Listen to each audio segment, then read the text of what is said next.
Erin Claire. Hello, I'm so happy to be here.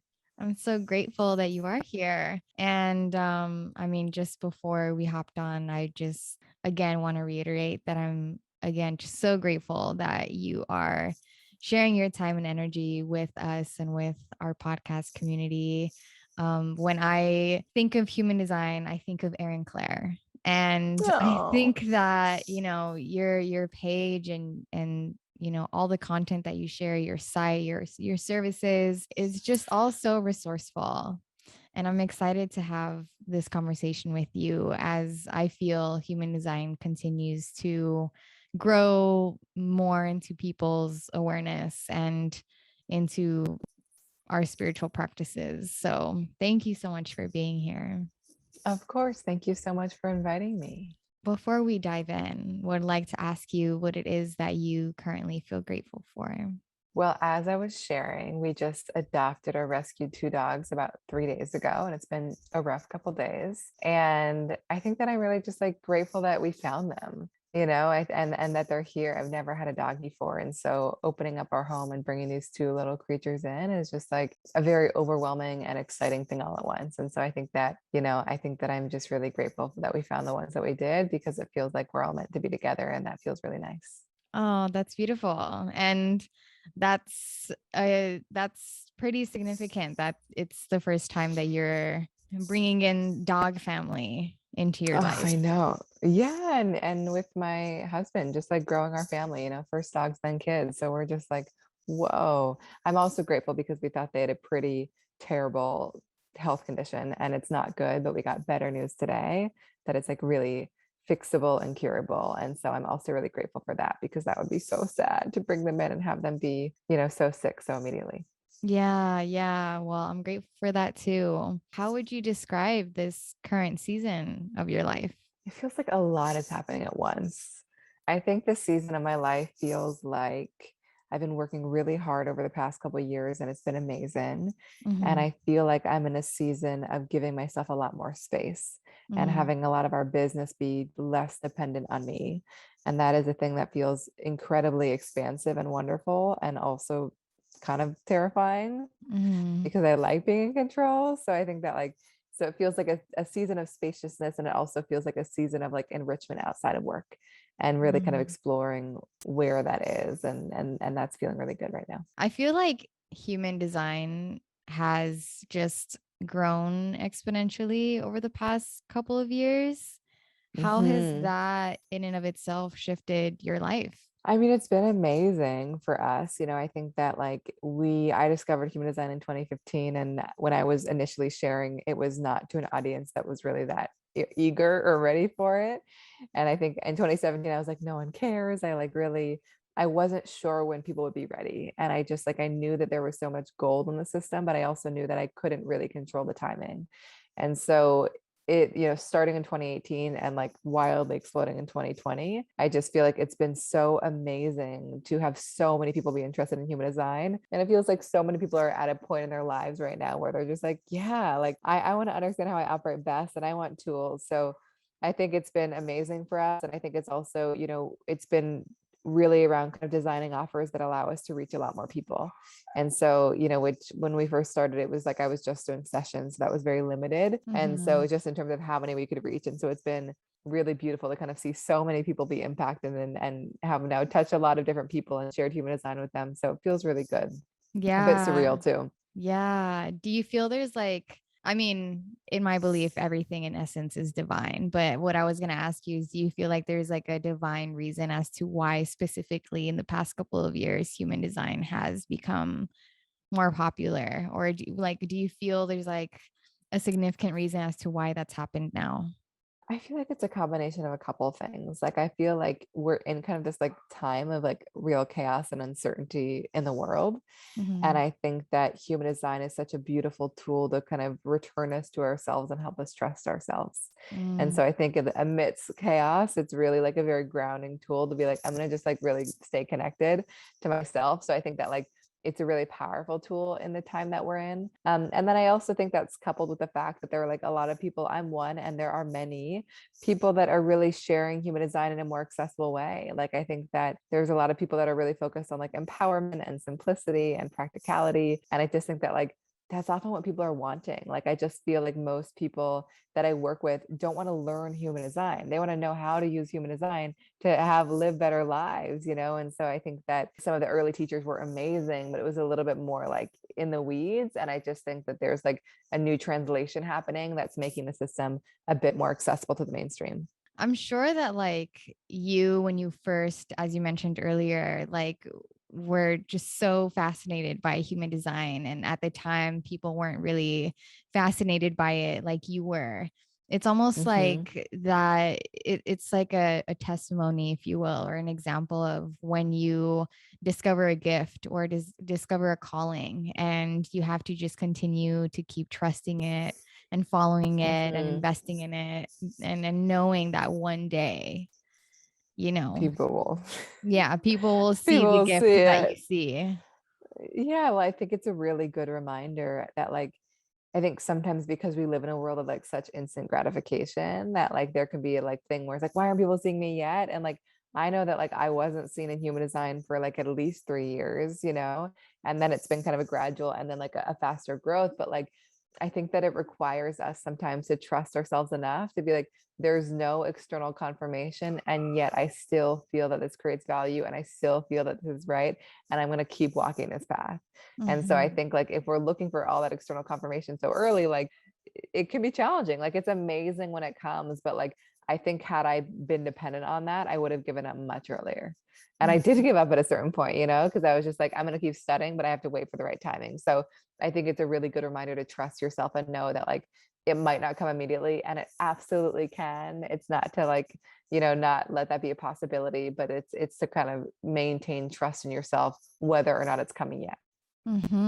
So how did you specifically get introduced to human design? Like when and how did you first hear about it? Very serendipitously, I was living in New York. I still live in New York, but now a little bit out of the city. But I was in the Lower East Side at a friend's gathering. And I was at a kind of time in my life where I'd been like working with a bunch of startups and I was exploring lots of different modalities on the side. And I was just kind of at a point where I was like, I don't really know what I want to be doing. Like what I'm doing like is fun, but not really like it's not like this is what I'm here to do. And I was in the backyard of my friend's gathering and basically sat next to kind of someone I'd never met before. He didn't even live in New York. And he was like, I'd love to read your human design. And I was like, okay, sure. Like, tell me everything. Obviously, I'm curious. And he did like a little mini reading for me on the spot. And it was both the most relieving thing I'd ever heard and also the most confronting because part of me was like, oh my God, the stranger gave me language for my life experience. And the other part was like, and I've been running away from that my entire life. Like, is it really, am I allowed to be like that? And so, and he actually ended the conversation. And human design is not predictive, but he ended the conversation by saying, like, and I think that you're meant to do this. And I think that we should do this together. And he'd been studying the system for a decade. And so my design is all about being invited in. And it was just like such a direct invitation. And I didn't say yes immediately, but I did the more he showed me the different layers. And I was just like, this is so amazing, like not only on an individual level, but partnerships and teams. So I really got pulled into it. And it was so funny because when I said yes, it was just because it felt so right to me. But he was also like, Erin, like you have so much to learn. Like you don't understand it yet. I'm like, I know, but I know it's right, you know? So thank God it was. Yeah. But it was really, and so then I worked with him for 2 years and then launched my own practice in 2018. Wow. Do you still keep in touch with this Not person? as much now. We have Okay. a little bit, you know. I think that like it was hard to be like trying to share human design at a time that people weren't ready. So like I think that like he's amazing and so talented. His name is Richard, but like I think that it was just a little bit of like us trudging through mud because Mhm. like teams weren't ready for it. And so like I Mhm. wish it had been easier for us at the moment, but we were just like a little bit ahead of our time, you Mhm. know? And also like people have really different ways of communicating about human design. And that's what I've learned. And so sometimes those things aren't super compatible, you know? But he's amazing. And I'm so grateful for him and the journey that we went on. And now my Mhm. husband's my business partner. So like I could have never really anticipated the direction this journey would go. Yeah, I love the serendipity and like divine alignment behind that because I feel like it's a reflection of how human design was born in the first place. When I looked into Mm-hmm. that, I was amazed. I didn't know that essentially human design was channeled by Mm-hmm. what's his name? Ra. Ra Rahu. Uruhu. Yeah, back in 1987. And he heard the voice just say, like, are you ready to work? And then spent the Mm-hmm. next 9 days just channeling this information.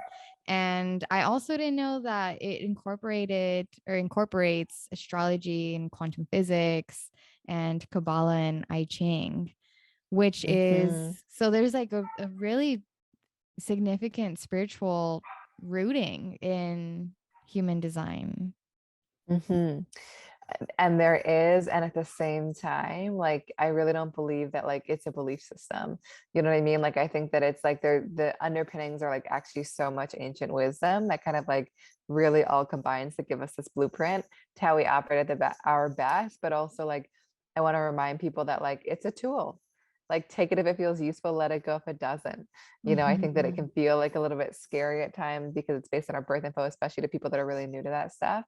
And so Mm-hmm. I think that like I always try to remind people that it's never about convincing people of anything. It's just like letting it be a language around how you operate, and you get to kind of like feel into whether or not that feels right for you or not. And I love that you kind of amplify the theme of leadership when you are Mm, teaching human design, and you are intentionally bringing out the leader within the people who are coming into human design and allowing them to be the leaders of their lives and operate from a way that works best for them. And I think that that's so true on what you just touched on like, if it feels good to you, it feels right to you, if it calls to you, then great, subscribe to it. But if not, don't. let it And go.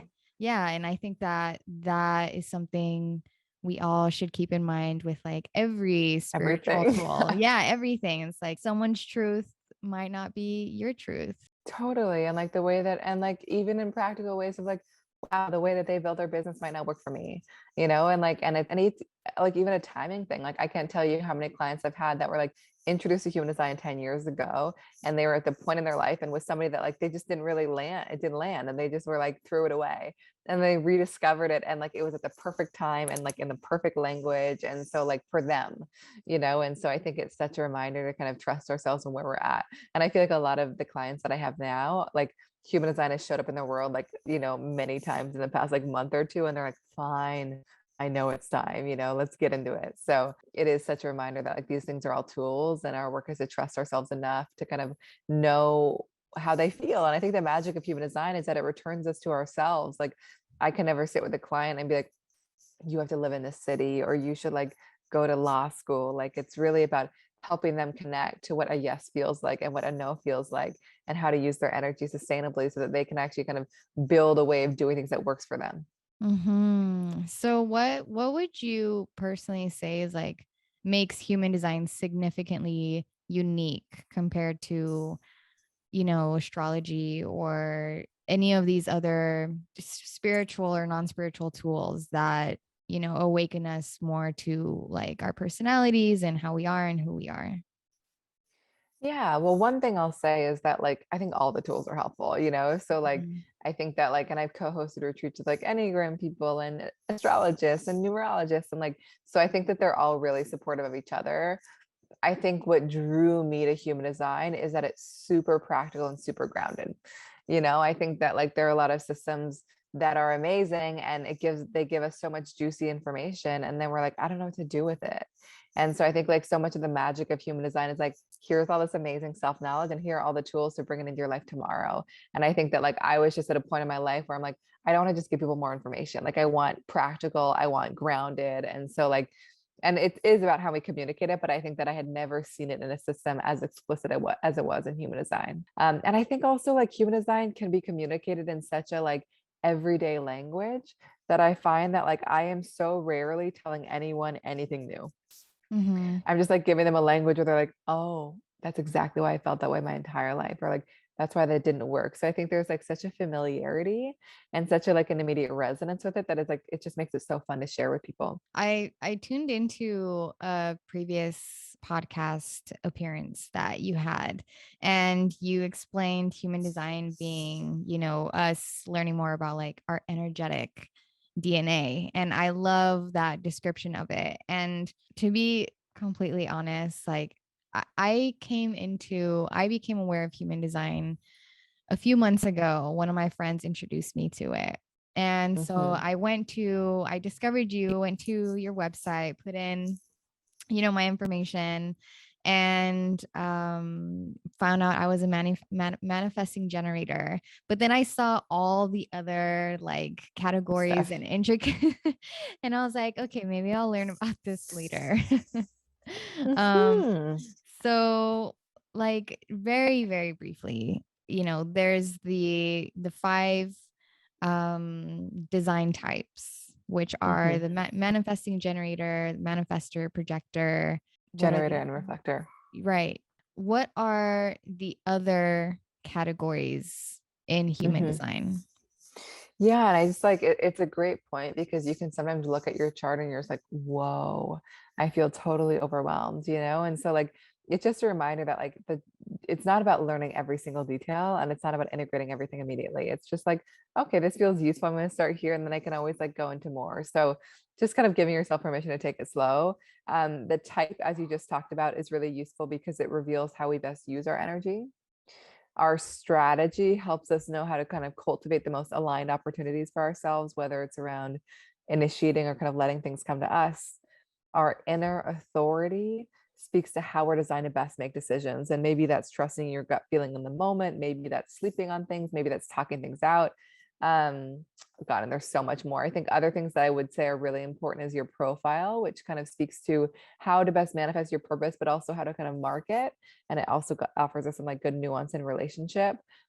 We have areas that are called our open centers, and these are areas where we are the most sensitive to others and where we have the most to learn, but they can be the most challenging. And then finally, I mean, not finally, but one other piece that I would mention now is we also have channels, and those are basically just like our innate strengths.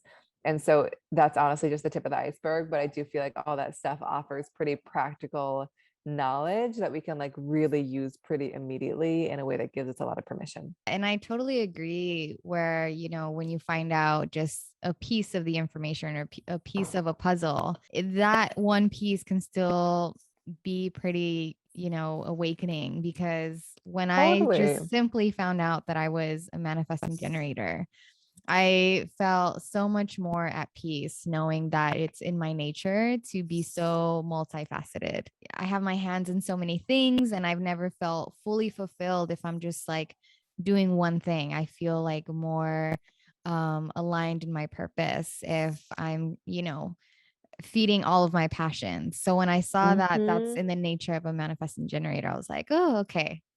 What Mm. is what is your profile? I'm a projector type, and then Oh, my okay. profile is 6'2". Oh, okay. Okay. So your projector. Projector. Yeah. Okay. So when you found out that you're a projector, what was something that was awakening to you about yourself?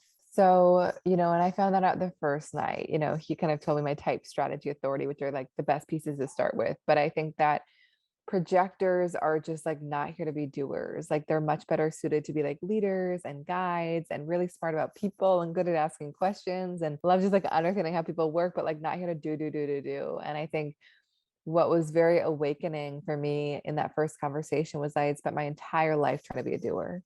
And it was just like I could keep it up a little bit. I was like in my 20s at the time, but like early 20s, but it was also like I could feel that it just wasn't working, and I would always like kind of show up with like gusto and then just like fade, and so I think that like it one just like really like let me know that I'm not here to do. Like I really am here to be wise about people and to be supported by other people and to like I can build a career where it's really around just me being like asking questions and mastering a system, and it's not about just like how much I can do and how much I can create. So that was a big piece. I think another big piece was that part of being a projector is that you're going to be invited into things and recognized. And I had spent a lot of my not a lot of my life kind of initiating and chasing after things.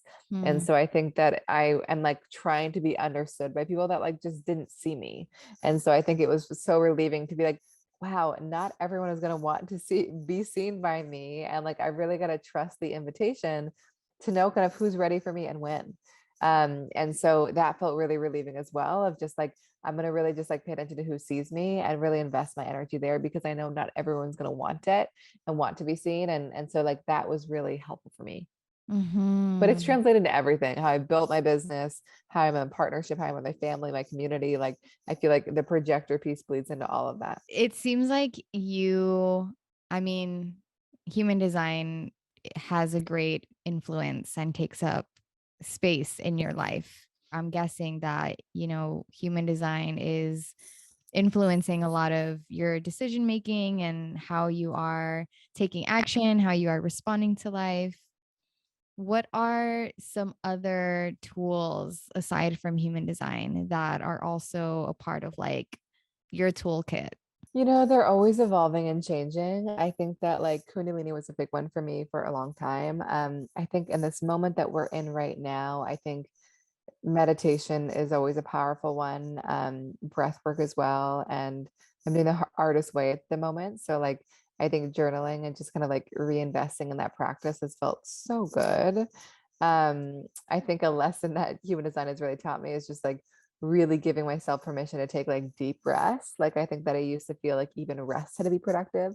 Like I was like, what course can I take and what thing can I study? And so really kind of allowing slowness into my life. And I moved from New York City to the woods about 6 months ago. And so I think another big tool is really just like being outside and going on walks. And we now have a horse and 2 dogs. So like I think it's also around just investing energy in things that are like so disconnected from the online world, which I've been in for so long. So I think those are all things that feel really nourishing at the moment. The move from outside the city to the woods seems like a pretty significant move or like moment for you. Yes, very significant. I mean, my partner lived in New York City for 20 years. I was there for 8. And I think during 2020, oh no, 2021, we were just waking up to buildings. I was like, I don't think I can do it anymore. Like, I don't think my system can handle it. Like, I think that I just need to wake up to trees. So it was a really big shift, and it's such an amazing one, but it really is like such a lifestyle shift. It's not like you move out of the city and it's like, how can we replicate our life upstate? It's very much like, wow, life is going to be different up here. What do we want it to look like? How has that, been for you in the past 6 months? Like, what shifts have you noticed within yourself? I think it's been amazing. I think at the beginning I was a little bit scared because like New York just offers such constant stimulation and like people and excitement, and like there's just more space up here. Also upstate New York is like very vibey because like there's a lot of people, a lot of artists up here, a lot of people that have moved from the city. So there's like it doesn't actually feel isolating at all.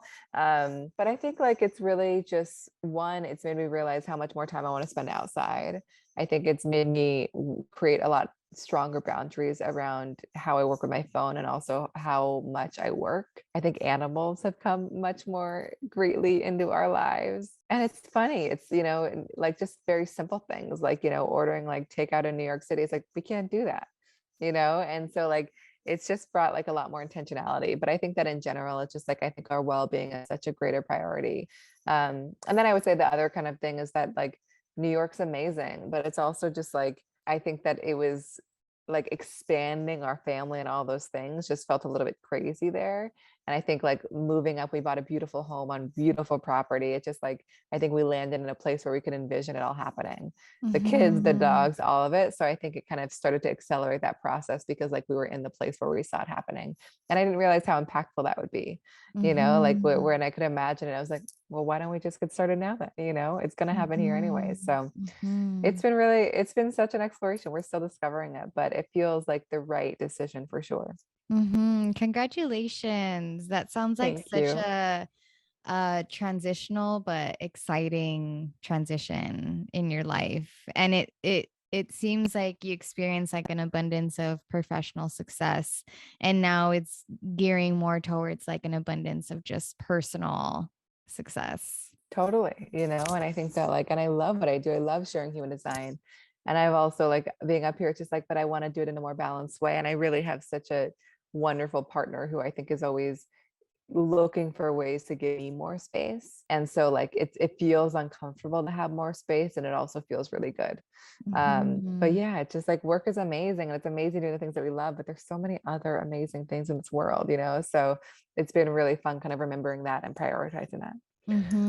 So you mentioned your partner is your business partner as well in Hmm. human design and everything that you do. What was their introduction into human design? Was it through you or was he already on his own or his or her own path of, Definitely not on its own path. Mm-mm. Mhm. I mean, very much on his own path in general, but I think that God, it must have been 2016. I remember we were like at Soho House in New York. We weren't dating yet. Maybe we were dating. I don't think so yet. But I was just like, we were best friends before we were partners. And I remember sharing his human design with him. And he was just like, I think that I was like, I found what I want to do. And he was just so open to it. You know, I think that like, it wasn't really his thing, but he was just like loved my excitement around it. And so when I say we work together, it's not like he's like a fellow human design reader in any way. He's a little bit more on like kind of the strategic ops business stuff. And so I think that like he really just started to witness the way that I was working with human design and the people that were coming and how we were growing. And like he just brings so much more business. And this is not to talk myself down, but like I like doing human design. Like I think part of what learning my human design taught me is that like I don't need to be good at everything and I should hone in on the thing where I offer the most value and like allow myself to be supported on the rest. And that's exactly what he does, you know? And so Mhm. I've been so grateful for his energy in the business because it's really transformed it entirely. It would be a very different business if it was just me. So yes, he really kind of like, he's really just creates space for me, my job to just be good at human design. I love that. And, I feel like there's hesitance when thinking about, partnering with your partner in business, like mixing the business with the personal relationship. Do you feel like you understanding his human design, your own human design, assisted you in navigating both of you coming into both the business and the personal? Yeah, I think it's a lot to do that together, especially when there's so much that's perhaps like already overlapping in life. I mean, we actually did meet by working together. So I think we knew that we were actually quite good at that back Mm. in 2013. But I think that understanding his human design has been incredibly useful because like we're honestly different in every possible way, and human design validates that.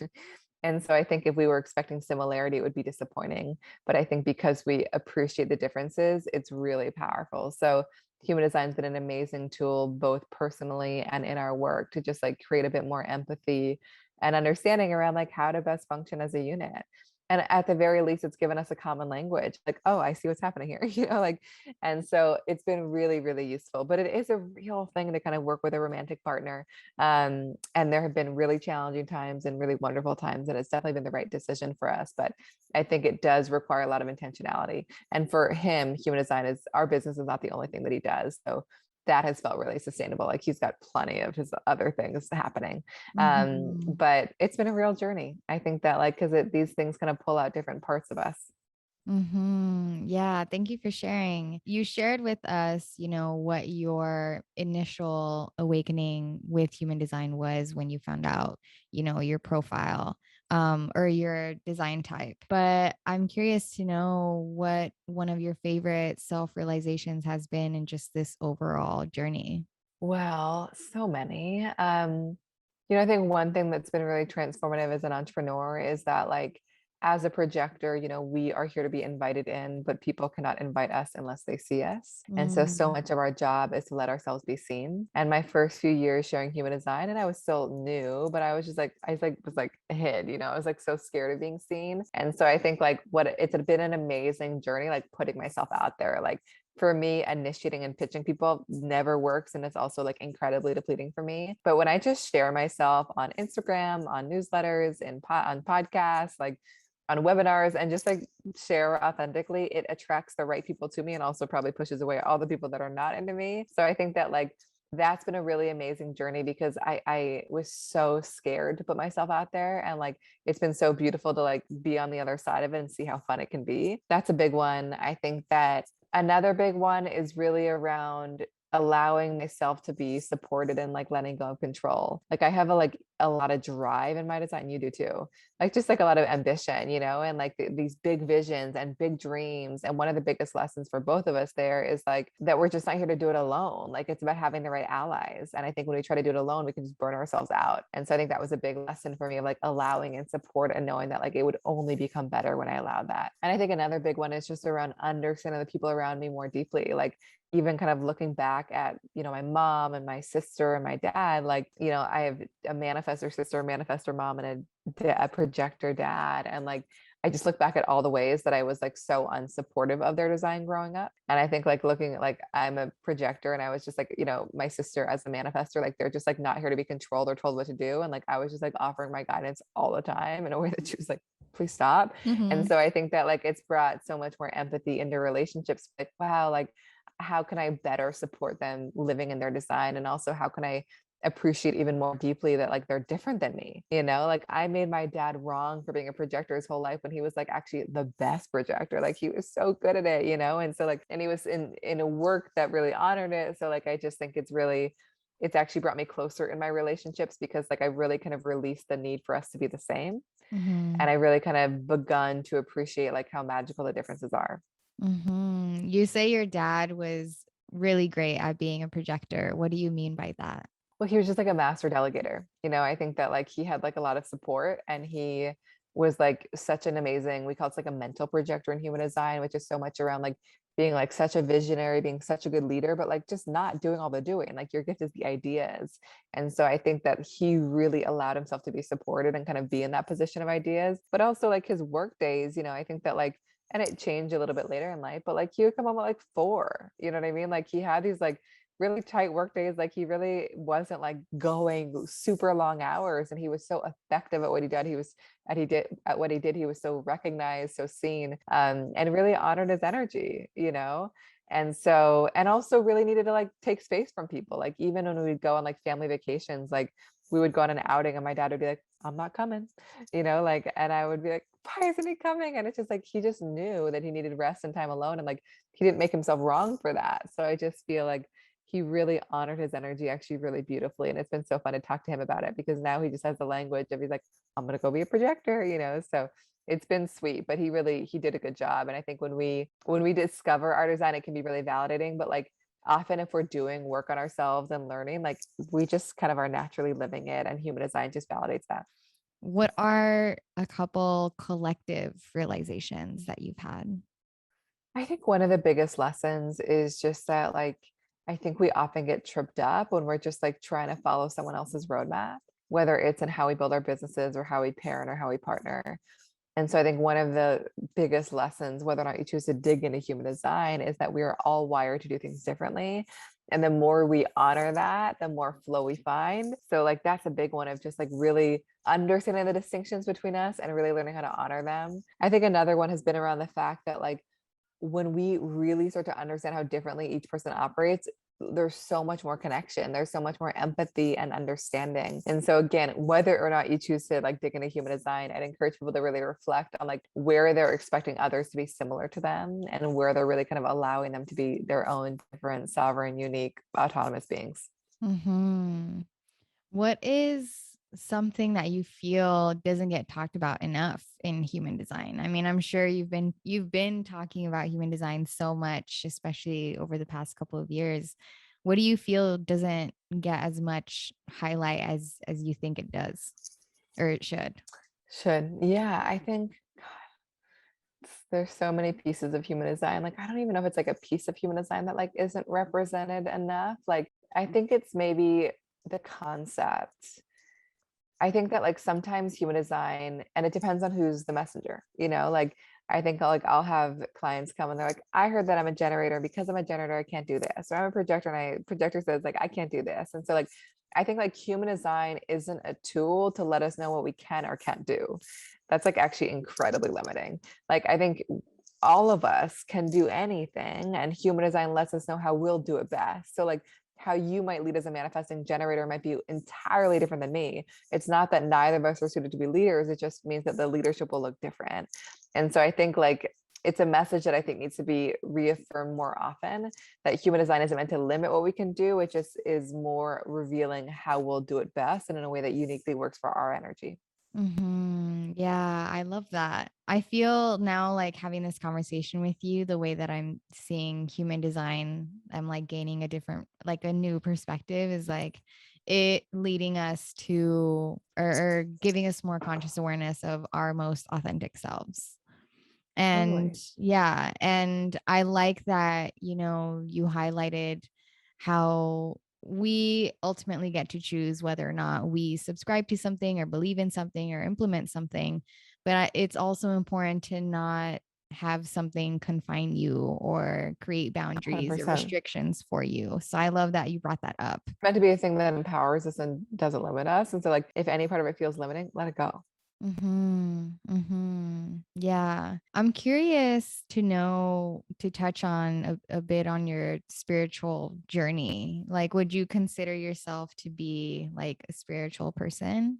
Yeah, absolutely. And I think that for me, it's always been around like integration.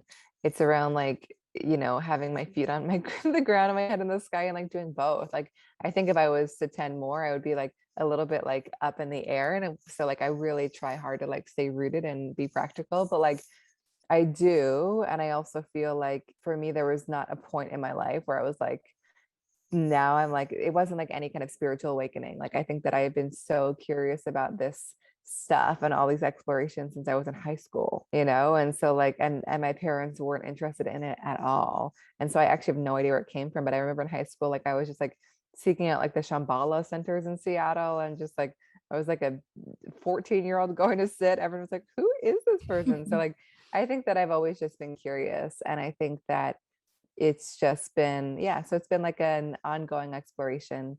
But I think it's been really nice to just like stay connected to practices that really help me kind of connect to my higher self, and also to really kind of like see people in that way as well. That's really cool that you feel like you've just always been spiritually inclined. Because I was going to ask you if you did experience some kind of, spiritual awakening, or if you feel like when Yeah. that moment you got introduced to human design, you feel like that was like an awakening moment. But it Yeah. seems like it was more so just like a significant pivotal moment that led you deeper into your 100%. purpose. Totally. And I've had a lot of experiences that have like opened me up in new ways. So it's like not to, undermine those, but I do think that like there was always the curiosity, and there was like always the exploration, and I would say probably the one of the more impactful, like I've done lots of different ceremonies and journeys and all kinds of things over the years, but like I remember I went on my first Vipassana retreat in 2016. Have Mhm. you ever done a Vipassana? I haven't, no. It's like, I mean, it's very rigid. It's like a 10-day meditation retreat where it's 10 hours a day. So it's just like Mhm. 100 hours of meditation over 10 days. Mhm. And it was amazing. And so like I think that like I was like doing all this external stuff and exploring, and then just like sitting with myself over those 10 days. It was like just such a reminder of like how important, like I don't really have the capacity to meditate those many hours often right now, but I just think that like it was just a reminder of the power of just turning in and like creating space for that. And so I think that that was a really good reminder for me, that experience. And I really, if you're ever drawn to it, and it's really rigid and quite intense actually, but it was such a special experience for me. Yeah, that sounds amazing and definitely something that I would be interested in. You mentioned that people didn't really know like where this your spiritual curiosity came from, and it didn't really come from anyone. It was just something within you. Did that ever create like friction between you and your loved ones, like your family, like you being different in that way? Yeah, I think that it actually didn't. And I think that like I really credit my parents for that, because like I just don't know if there's like anything more than parents can give you than just like permission to be yourself. And like I was always very weird and like doing things in a very strange like way. And like I just think that like because it was working, and because like I was enjoying myself, they never questioned it. And they also made it safe enough to share it. Like I can't even tell you like the number of like trips where I just shared these like absurd journeys and they're like, what is she doing? But and there have been plenty of times where they like have been unable to explain what I'm doing. But like I think that they really like they just respected me and trusted me enough to just let me do it. And Mhm. so like I think that I know that that's so often not the case. I think that we can so often like project and like want kids or family to like follow a certain path. I never felt that pressure, and I think that Mhm. like that's one of the biggest blessings in my life. So I think that like they did an amazing job letting me be me and like really amplifying that rather than kind of making me wrong for it. Do you ever feel like, especially now that you are gaining more light in human design and, you know, the popularity of it is increasing and all of that, do you ever feel like, I'm, more than just like human design, or has it ever started to feel like it's restricting like all that you are? Mm. I think that like it actually hasn't felt restrictive. And I've seen it happen with a lot of entrepreneurs where like they become so identified with a thing that when they want to Mhm. pivot, it feels challenging. I think for me, I think part of why it hasn't felt restrictive is because one, I'm not putting any pressure on myself to do it forever. You know Mhm. what I mean? Like I think that like I'll know if there's a point at which I'm no longer excited about talking about human design, and the people around me will know too. So like I Yeah. think at this point, like I think that like I enjoy it, but I also give myself permission to like walk away and change it up when it's time. And so I Mhm. think because of that, I just like can be in it. Um, and then I think secondly, like, we are so much of our business has been like Erin Claire Jones, and I think that we are transitioning it, it's human design blueprint, like I'm the founder of, and also just like I think that we're really kind of making the business a little bit less about my identity and more about just like what we offer. And so that feels really scary because it's so connected to me. But like you're saying, there's so much more, and I think that like creating that kind of distinction, I think gives me a little bit of space to kind of explore that and many other things as well. But it can be a scary thing when like something is so attached to our identity. Yeah. For those that, I feel like more and more people are, awakening to these kinds of tools and getting into wellness, like the wellness industry is like, becoming mainstream and just all of these things. And because of that, there's a result of people wanting to create businesses similar to yours. What advice would you give to the people that do want to create an offering or a service that is, wellness inclined or spiritually inclined or just, creative inclined? Yeah, I think that like, and it's the same lesson that human design offers us. Like my biggest reminder is like, do it your way, and you can start by kind of like imitating people because like that can get you going, but I also just think that like, often like even, one personal example, like there was like a marketing course that I wanted to take. I was like, I love this guy. Like I want to do his marketing course. And my partner was like, he's like, I don't know if you should really like influence yourself with like other people's stuff. He's like, what you're doing is working. And like, I don't know whether like other people's models are actually the right thing for you. So I think I bought it and never took it. But like, I think that like, so in that case, it was just like, it was just stressing the way that I talked about it, even though it like didn't make sense. And so like, even like another personal example is like on Instagram, I used to feel like it had to be like super pithy and short and concise. And like, if you look at my Instagram posts, it's like blog posts. It's like Mhm. so many words, and like it shouldn't really work that way somehow, but like the people that follow me like that depth. And so this is all to say that like I would honor your design if you're tuned into it. And I would just like do it in a way that feels right for you. And I would not put pressure on yourself to like do it in the way that others have. And I also think a thing that I would encourage people to think about is like sometimes we're so oriented towards growth where it's like how big can we grow and how big can we get, and like I think an actually better question is like if I'm going to build a business, like what is the business that I want to build that will kind of like help me live the life that I want to live. Like for example, for me, I don't desire to manage a big team. I don't desire to have that responsibility, and like that might mean I don't grow as big in some ways, and I'm fine with that, and so like I would just think about like what is the lifestyle that you want to live, because I have so many clients that come to me that have actually built very financially successful things and they're totally burnt out and wiped. And I think what human design helps us do is like not only generate success and abundance in our lives, but to do these things in a way that feels good. And so all to Mhm. come back to the lesson that whatever you do, do it in a way that feels right for you. and kind of release the pressure to have it look like the people around you.